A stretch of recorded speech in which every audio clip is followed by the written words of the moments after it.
la modernidad, la época moderna. Y vamos a... El primer movimiento que vamos a estudiar es el racionalismo.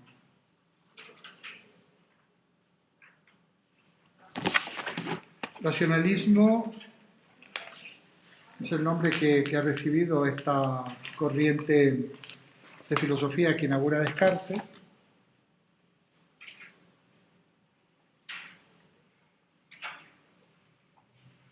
No se lo ha dado Descartes. Descartes parte de que realmente el centro del pensamiento y de la filosofía es la razón, pero ni siquiera lo voy a explicar yo porque nos lo dice él. Entonces, me vais a permitir que comente algunos párrafos. Esto se hace muy bien y muy deprisa y se gana tiempo, ¿eh? Parece que podría ser una digresión y no lo es. Sin más, a ver, Descartes intenta partir de cero, hacer una tabula rasa de lo anterior y partir de cero. Es más, ¿se podría empezar a estudiar filosofía sin saber nada de lo anterior? Una manera, ¿eh? Aunque luego habría que ir empezando con Descartes. Perfectamente. Entonces, es una oportunidad única leer el discurso del método con una pequeña guía, porque si no se hace un poco duro, de cómo empezar a estudiar filosofía. Muy bien. Descartes es de los que piensa que las personas debemos realmente, la filosofía debe ser difundida y que debemos, como todos lo han pensado de alguna manera, nosotros debemos ser filósofos para poder resolver nuestra propia vida. Y él no ejerce nunca en el mundo académico. Descartes escribe, tiene relaciones de correspondencia con los principales pensadores intelectuales y científicos de la época, de una manera muy asidua. De hecho, están publicadas y está en la biblioteca de la UNED, por ejemplo, la correspondencia de Descartes con todas las personalidades de la época. Y esa costumbre estuvo presente hasta la actualidad, más o menos. Lo que pasa es que antes, en vez de ser por el correo electrónico, el Facebook, la nube, que nos dice Alejandro, era por correspondencia escrita, ¿no? Yo tengo, no sé si me da tiempo, a lo mejor algún día lo escaneo y mando algún. Tengo, por ejemplo, la correspondencia de un matemático, el fundador de una escuela de matemática importante de Giuseppe Peano de Italia, que se carteaba con, por ejemplo, con Couturat, que fue un matemático muy importante en la historia de la matemática francesa, uno de los organizadores del Congreso de la Exposición, del Congreso de la Exposición Universal de París de 1900, que murió prematuramente porque una bomba iba por la calle y murió joven, y se escribían prácticamente a diario. Y tenían ya hecho unas postalitas, ellos, unas postales de cartulina, yo las he tenido en mis manos, las tengo fotocopiadas, no me las iba a traer, pero tengo unas cartulinas, entonces preguntaba, a ver, mandaba una fórmula, a ver si eres capaz de hacer esto. Se la mandaba, el correo funcionaba de maravilla porque la respuesta venía a los 2 o 3 días, y continuamente, como si se mandaran mensajes del Messenger o del WhatsApp, es increíble, ¿eh? Bueno, esta costumbre se inaugura, bueno, ya se da, pero Descartes yo diría que el fundador de siempre estar en continuo contacto con los pensadores de la época y sometiendo a la crítica sus pensamientos, sus descubrimientos, sus opiniones. No olvidemos que Descartes es un matemático, ¿eh? En esta época es un poco decir, es un matemático, es un filósofo, es que eran filósofos, matemáticos, físicos, era de todo Descartes, indagó en medicina, en física, en astronomía, en ética, filósofo, pero fundamentalmente era un matemático, porque de hecho es el fundador de la geometría analítica, ni más ni menos, y cuando hablamos de eje de coordenadas cartesianas, el eje XY es el eje que él diseña para poder representar gráficamente una ecuación. Lo diseña él. Por eso se llama eje de coordenadas cartesianas, porque en latín Descartes es Cartesius. Estamos hablando de una persona interesante. Bueno, escribe el discurso del método, que se publica, lo escribe bastante joven. Descartes nace en el 1596 y muere en el 1650. y escribe el discurso del método, y este es el subtítulo.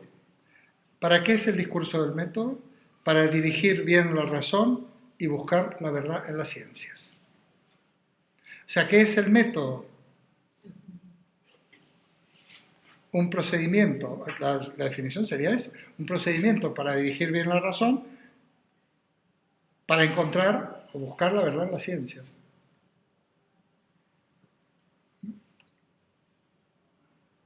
Hay una pequeña, dice, las partes en que se divide, que lo salto, y vamos a la primera parte. Las partes son capítulos, en realidad son cortos, ¿eh? No, aquí no he quitado nada. El buen sentido es lo que, bueno, a mí me va a molestar un poco a lo mejor la traducción, porque hay muchas traducciones, pero bueno, creo que esta no está demasiado mal. El buen sentido es lo que mejor repartido está entre todo el mundo, o es lo mejor repartido entre todos los hombres, dice la traducción. Tengo que decir que buen sentido es la expresión francesa bon sens. ¿Eh? Aquí tenemos que entrar con las traducciones. Digamos que de alguna manera es sentido común. Digamos traducirlo bien, un estilista diría el sentido común es lo mejor repartido. Pero en Descartes no quiere decir solo el sentido común, sino también la razón. La razón entendida como buen sentido, bon sens, el buen sentido. Entonces Descartes considera que el sentido, la razón, es lo mejor repartido entre todos nosotros. Es que para que veáis cuál es la base del racionalismo. Yo en esto soy totalmente cartesiano. Yo creo que quitando algún tipo de enfermedad, alguna deficiencia por algún motivo, un golpe, una cuestión genética, todos nosotros estamos dotados de razón, si queremos inteligencia, exactamente la misma. No es verdad que este señor, pues mira, habría que luego esto, digamos, cotejarlo con la cuestión del CI, el cociente intelectual y todo esto, pero normalmente todos tenemos la misma razón. Y si un señor saca 10 estudiando lo mismo y otro saca 5, no quiere decir que este sea el doble que el otro. Ahí todos tenemos la misma razón, del mismo modo que todos somos filósofos. El problema no es tanto la diferencia porque nos falte la razón, que está muy bien repartida, diría Descartes, sino en cómo la usamos. Todos podemos tener la misma capacidad, otra cosa es cómo lo usemos. Bueno, leo deprisa. El buen sentido es lo mejor repartido entre todo el mundo, pues cada cual piensa que posee tan buena provisión de él que aún los más descontentadizos, fijaos, respecto a cualquier otra cosa nos suelen apetecer más del que ya tienen. Esto lo leo por un motivo, en lo cual no es verosímil que todos se engañen, sino que más bien esto demuestra que la facultad de juzgar, subrayemos, y distinguir lo verdadero de lo falso, que es propiamente lo que llamamos buen sentido o razón, es naturalmente igual en todos los hombres. O sea, ¿en qué es la razón? La facultad de juzgar, esto es, de distinguir lo verdadero de lo falso. Aquí vemos cómo, cuando habla de buen sentido, está hablando de razón.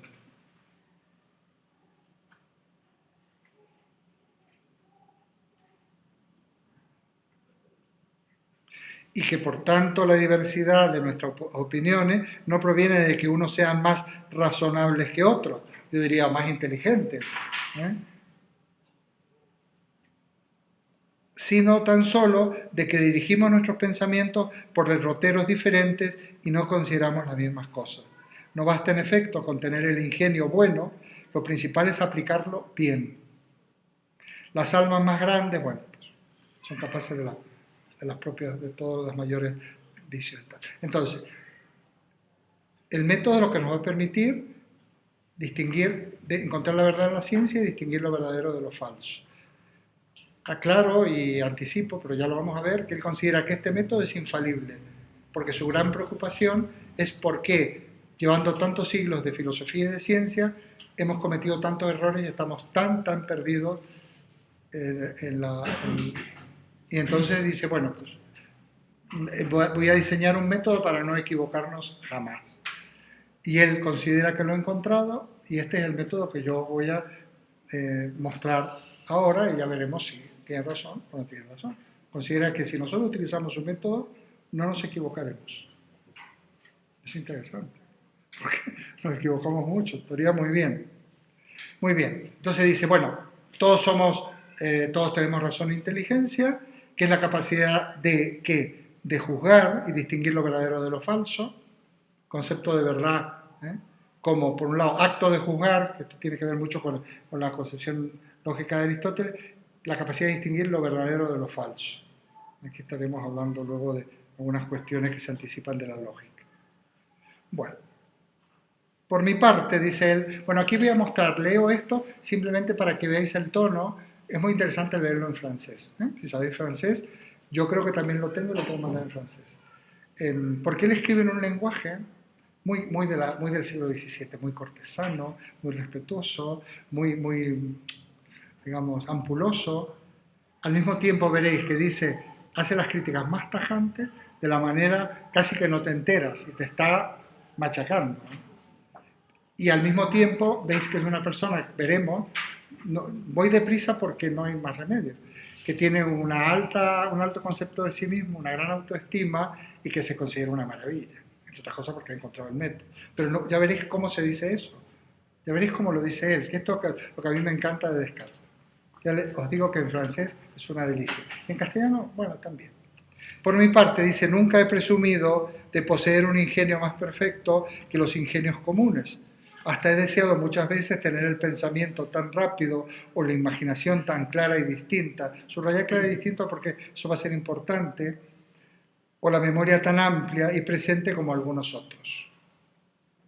Y no sé de otras cualidades sino esas que contribuyen a la perfección del ingenio, pues en lo que toca a la razón o al sentido, siendo como es la única cosa que nos hace hombres, importante, la única cosa que nos hace hombres es la razón.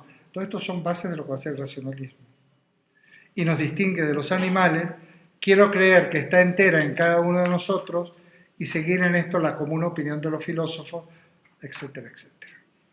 Aquí está otra frase casi confusa. O sea que él tampoco se considera una maravilla, dice, porque siempre, que en definitiva él siempre ha deseado tener estas cualidades que menciona.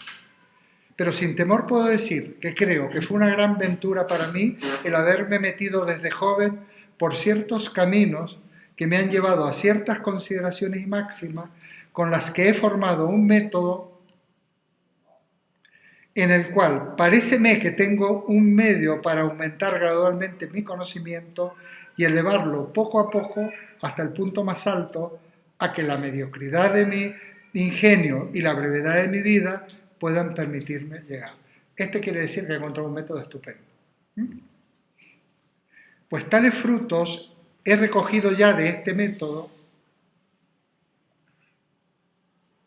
que aun cuando en el juicio que sobre mí mismo hago, procuro siempre inclinarme del lado de la desconfianza mejor que del de la presunción, y aunque al mirar con ánimo filosófico las distintas acciones y empresas de los hombres no hallo casi ninguna que no me parezca vana e inútil, fijaos, sin embargo, no deja de producir en mí una extremada satisfacción el progreso que pienso haber realizado ya en la investigación de la verdad.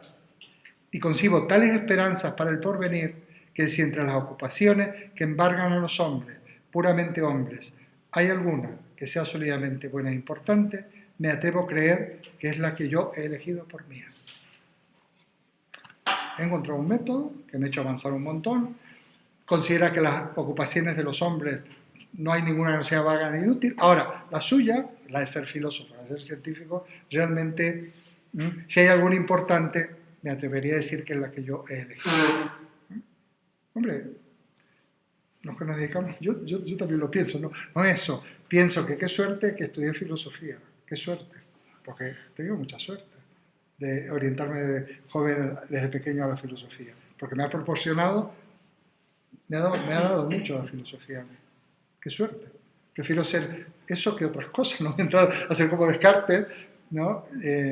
Pero de ciertas cosas que pueden ser vanas e inútiles, aunque puedan ser rentables. Puede ser, no obstante, que me engañe y acaso lo que me parece oro puro y diamante fino no sea sino un poco de cobre y de vidrio. Sé cuán expuestos estamos a equivocarnos cuando de nosotros mismos se trata, y cuán sospechosos deben sernos también los juicios de los amigos que se pronuncian en nuestro favor. Pero me gustaría dar a conocer en el presente discurso el camino que he seguido, esto sí que es interesante, y representar en él mi vida como en un cuadro. Esto yo lo subrayaría porque le voy a sacar partido. Para que cada cual pueda formar su juicio y así tomando luego conocimiento por el rumor público de las opiniones emitidas, sea este un nuevo medio de instruirme que añadiré a los que acostumbro a emplear. Dice, bueno, yo he encontrado este método, con lo cual he hecho muchos progresos, lo quiero someter a la opinión pública, esto sí que es absolutamente claro, es su manera de funcionar, porque de este modo a él le gusta. Es también un poco como el principio de las revistas de publicaciones científicas serias, ¿no? Es decir, bueno, yo lo comunico a la comunidad científica, que me critiquen, entramos en polémica y que me van a ayudar a mí a consolidar más mis hallazgos y a poder aprender. Esto es muy importante lo que viene. Mi propósito no es el de enseñar aquí el método de cada cual ha de seguir para dirigir bien su razón, sino de exponer el modo como yo he procurado conducir la mía. Importante, porque esto es un poco profesión de fe socrática. Yo no vengo aquí a enseñar nada. Yo vengo a mostraros cómo conduzco mi razón, no a deciros cómo tenéis que conducir la vuestra. Esto es importante. El racionalismo no es algo, no es tan frío ni por supuesto nada impositivo ni dogmático. No es mi propósito entonces enseñar el método, sino mostrar cómo conduzco yo mi razón. Los que se meten a dar preceptos, dice él, deben de estimarse más hábiles que aquellos a quienes los dan. Y son muy censurables, bueno, etcétera, etcétera. Pero como yo no propongo este escrito, sino a modo de historia, o si preferís, dice él, de fábula, en la que entre ejemplos que podrán imitarse, irán acaso otros también que con razón no serán seguidos, espero que tendrá utilidad para algunos, sin ser nocivo para nadie, y que todo el mundo agradecerá mi franqueza. O sea, bueno, escuchadme, yo voy a poner mi método, mal nos va a hacer. ¿No? Fijaos cómo ha cambiado muchísimo el estilo, respecto de los clásicos, de los medievales. Este estilo, cortesano, pero al mismo tiempo actual.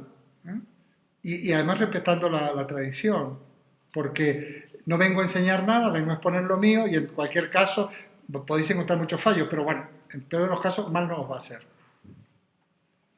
Bueno, aquí viene una parte que no voy a leer todo, pero que sí que os recomiendo que leáis, porque va a ser como una autobiografía intelectual. Esto no es una autobiografía completa, pero sí intelectual. O sea, nos va a contar cómo llega al método. Pero aspectos biográficos, de alguna manera. Pero sin entrar en cuestiones personales.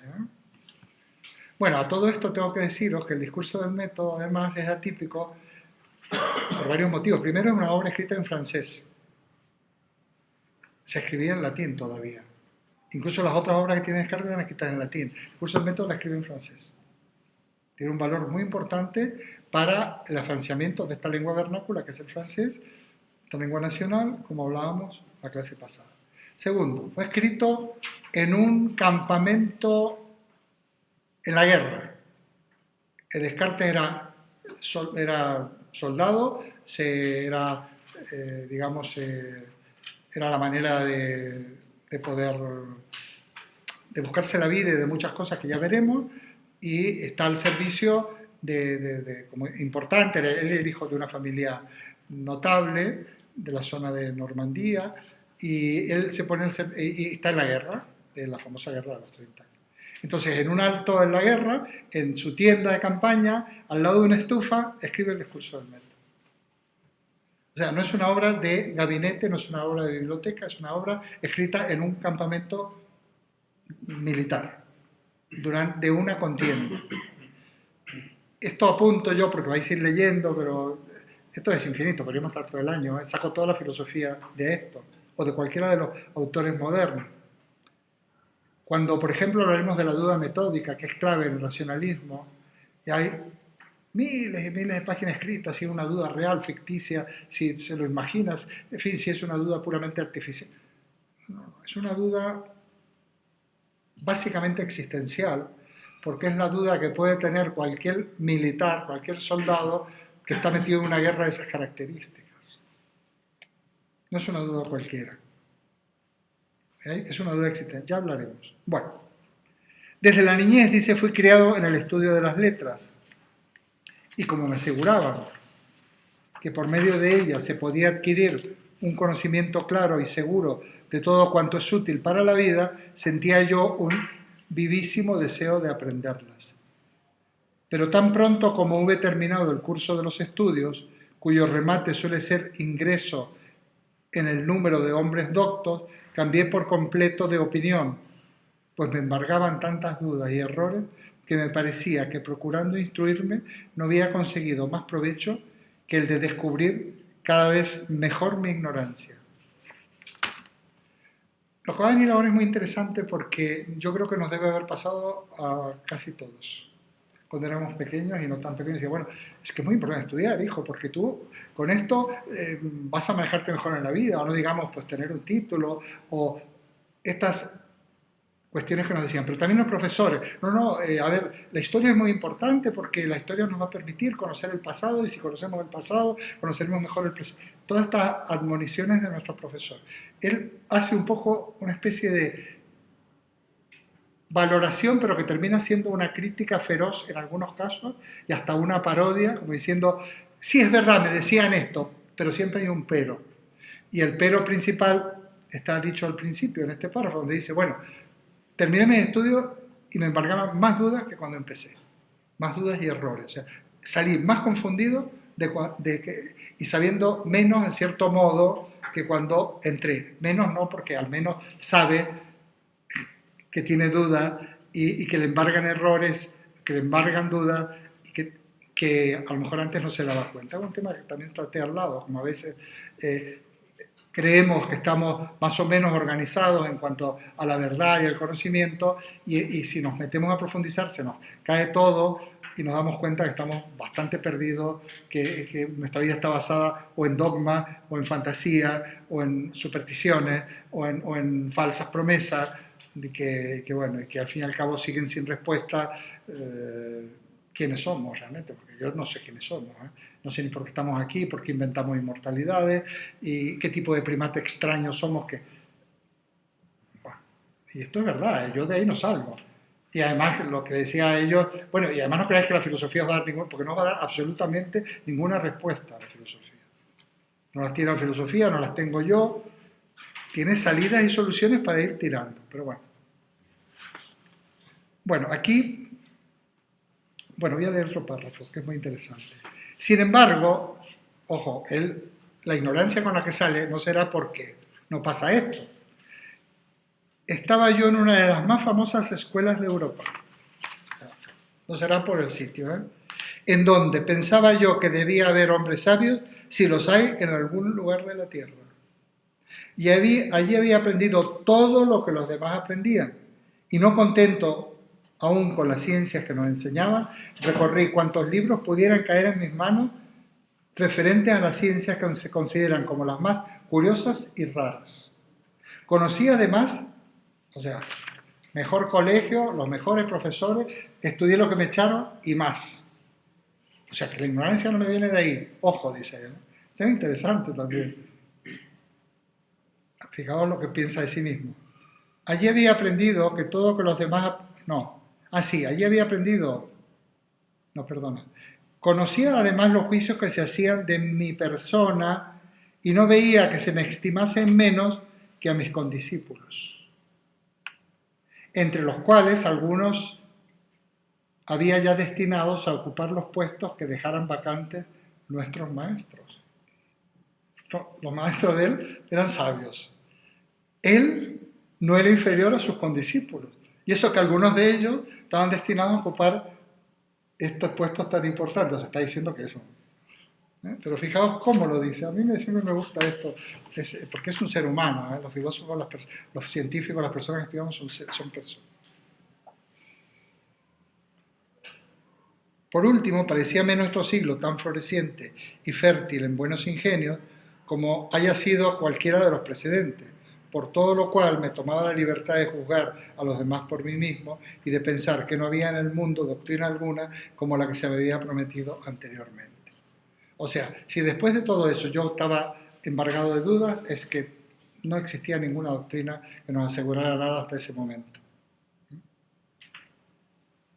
Bueno, él estudió en el colegio jesuita de La Flèche. En cualquier enciclopedia lo veis.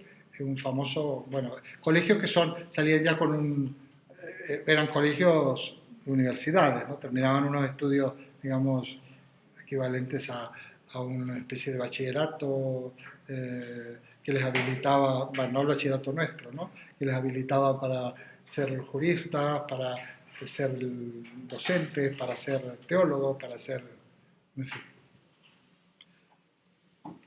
No dejaba por eso de estimar en mucho los ejercicios que se hacen en las escuelas. Bueno, aquí. Sabía que las lenguas que en ellas se aprenden son necesarias para la inteligencia de los libros antiguos. Aquí es cuando estaba parafraseando un poco lo que le decían sus maestros. Oye, esto sirve para esto. Que la gentileza de las fábulas despierte el ingenio, que las acciones memorables que cuentan las historias lo elevan y que leídas con discreción ayudan a formar el juicio, que la lectura de todos los buenos libros es como una conversación con los mejores ingenios. Esto se lo han dicho los profesores. Bueno, termina diciendo que de todas maneras, que lo más importante que ha conseguido, bueno, habla de la jurisprudencia, de la medicina, de todo, ¿eh?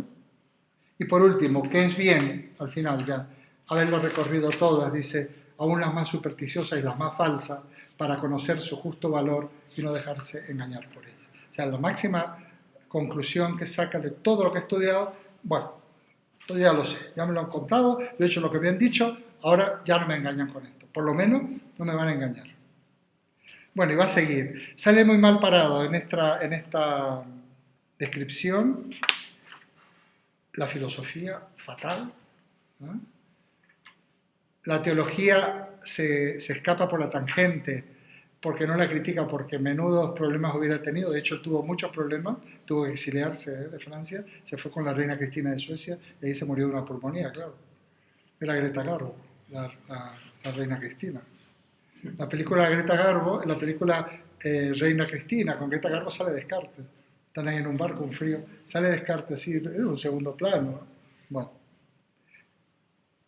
Dice, de la teología no voy a decir nada porque yo, como cualquier otra persona, me gusta ganar el cielo, dijo algo así, se escapó la palabra. Sin embargo, hay una disciplina que va a valorar. ¿Cuál será? Las matemáticas. Las matemáticas, ¿verdad? Dice, las matemáticas, de lo único que se queja es de que no se le saque más partido. No la critica, porque dice, con esa manera de razonar de las matemáticas, esa manera segura, cómo procede la matemática, lo vais a leer vosotros, ¿no? Lo único es que no se le saque más partido. De hecho, le va a intentar sacar partido. ¿Ves? En otra página dice, profesaba una gran reverencia por nuestra teología. Párrafo siguiente, nada dirá de la filosofía, sino que al ver que ha sido cultivada por los más excelentes ingenios que han vivido desde hace siglos y sin embargo nadie en ella que no es objeto de disputa y por consiguiente dudoso, no tenía, o sea, la filosofía. Bueno, y aquí, porque quiero terminar con esto. Así pues, tan pronto, no tengo las páginas numeradas, no fallo, como estuve en edad de salir de la sujeción en que me tenían mis preceptores, abandoné del todo el estudio de las letras y resuelto no buscar otra ciencia que la que la pudiera hallar en mí mismo o en el gran libro del mundo, empleé el resto de mi juventud en viajar, ver cortes y ejércitos, en cultivar la sociedad de gentes de condiciones y humores diversos, en recoger varias exponencias, en poner a mí mismo a prueba en los casos que la fortuna me deparaba, etcétera, etcétera. O sea, cuando termina sus estudios, que por cierto le ofrecen a él quedarse ahí, cierra los libros, ya bastante había cumplido con esa etapa, y abre el gran libro del mundo y de la vida. O sea, hay tres etapas en el pensamiento de Descartes. Uno es los estudios, o sea, nosotros tenemos que estudiar, ¿eh? Y no está mal estudiar todo lo que te echen. Lo que no podemos decir, no, esto es una tontería, no. Que concluyas luego que es una tontería, pero primero lo estudias, ¿eh? Por lo menos lo habrás descartado. Luego viene, pero claro, ¿de qué nos sirven los estudios, acordados del espíritu renacentista, si no conocemos la vida? Entonces, él se enrola en la guerra, porque es la manera de mantenerse, para conocer otras culturas, otros países, otras cortes, otro tipo de gente, otras opiniones. Abre el gran libro del mundo. En otras partes dice el libro de la vida. Hace su experiencia, pero cuando termina, él considera que termina esa experiencia. Esto no lo está contando en el discurso del método, ¿eh? Porque esto ya él está contando algo que ya le ha pasado. Esto está en el discurso del método cuando lo escribe al lado de la estufa. Dice, pero llegó un momento, dice él, que se dio cuenta de que si seguía en esa situación iba a ser un extranjero no solo en su tierra, sino de sí mismo, y que era necesario, en la tercera etapa, buscar en sí mismo a ver qué encontraba. Muy, muy interesante. Primero los estudios, luego explorar, conocer, viajar. Yo siempre he dicho que hay que viajar. Es fundamental viajar. Porque entonces comparamos, no absolutizamos lo nuestro, relativizamos. Es decir, es muy interesante viajar, que os voy a contar, tener la experiencia, ¿no? Se aprende muchísimo. Pero luego viene el ver qué encuentro en mí mismo. Y es cuando él va a encontrar el famoso método que busca. O sea, que esas tres etapas podrían resumirse en lo que es la adolescencia. La adolescencia en sí, la juventud, en la hora de viajar, el descubrir nuevos lugares, y a su vez se va enriqueciendo y posteriormente ya entra en esa, como diríamos, esa vejez, que es recapacitar todos sus pensamientos y plasmarlos, ¿no? Muy bien. Si llegas no me refiero a que llegues, no, por edad puedes llegar, pero el problema es que yo creo que si no hacemos un poco bien las etapas anteriores, porque a ver, la etapa de los libros, yo sé que yo no quiero ser elitista con esto, porque hay muchísima gente en la humanidad que no puede estudiar, porque no tiene capacidad, pero olvidémonos de eso, que estamos hablando de un escritor europeo, nosotros somos europeos, pensemos en nosotros. Es muy importante la formación y hay una etapa para formarse, ¿o no? Niñez, adolescencia, para formarse, para estudiar. ¿Es que esto para qué sirve? Bueno, ya verás para qué sirve. Vaya, qué pesadez, que no me gusta, no importa, hay que formarse. Luego hay que ver de qué manera tú eso como tú dices, lo vehiculizas, lo expresas, lo desarrollas y empiezas a vivir. Se puede ser la metáfora de los viajes, pero también de la vida, empieza el mundo del trabajo, el mundo de a lo mejor de relaciones ya de adulto joven, familiar, de familia, en fin, de una serie de cosas. Conocer, vivir. Y es verdad que una de las características, aunque esta la podemos tener siempre en función de nuestro carácter, esa capacidad introspectiva y reflexiva, según el carácter las personas son más reflexivas que otras, pero sí que es verdad que en las etapas, yo doy fe de ello, en las etapas ya de la senectud, una cosa es que estemos más o menos jóvenes, pero nos consideran mayores. Nosotros nos ingresan en un hospital, los protocolos que van a seguir no es de una persona de 30 años. Yo me cuestiono mucho porque he visto muchas cosas en hospitales y lo último fue con Carlos París. No es los mismos protocolos, ¿eh? Nosotros somos mayores y si salimos en el periódico, un anciano fue encontrado, yo decía anciano, que es muy difícil asumir que uno es un anciano, pero uno es un anciano. Dejémoslo de tontería. Bueno, pero no importa, no está mal.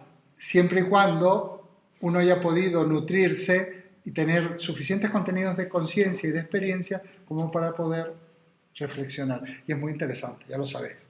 Lo sabéis, los que vayan en esa línea, pero que se va perfilando. Ojo que esto no hay que esperar a tener 60 o 70 años para hacerlo, se puede hacer antes. Lo que pasa es que el estar a veces demasiado mezclado en el ajetreo de la vida productiva, a veces te impide ciertas cosas. Sin embargo, tú te puedes poner a leer, en fin, tu vida se organiza de otra manera, ¿no? se organiza de otra manera. Y bueno, alguna ventaja tiene que tener.